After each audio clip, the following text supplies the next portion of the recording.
আমি বাংলার সব মানুষের কাছে আমাদের সকলের পক্ষ থেকে, আমরা আমাদের তৃণমূল কংগ্রেসের পরিবারের পক্ষ থেকে, মামাটি মানুষের পরিবারকে আমরা সকলে আমাদের নমস্কার, আমাদের কৃতজ্ঞতা, আমাদের প্রণাম ও আমাদের সালাম জানাচ্ছি।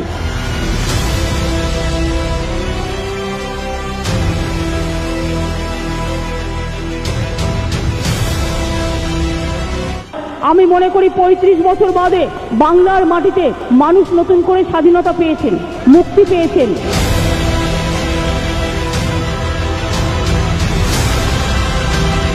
তারা না হলে আমরা এই ভোটে জিততে পারতাম না। এটা মানুষের জয়। এই জয় সম্পূর্ণভাবে গণতন্ত্রের, এই জয় সম্পূর্ণভাবে মামাটি মানুষের।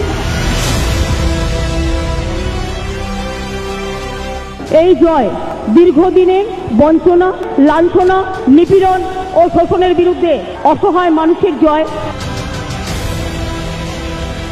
এই জয় পাহাড়ের জয়, জঙ্গল মহলের জয়, আমার মামাটি মানুষের জয়।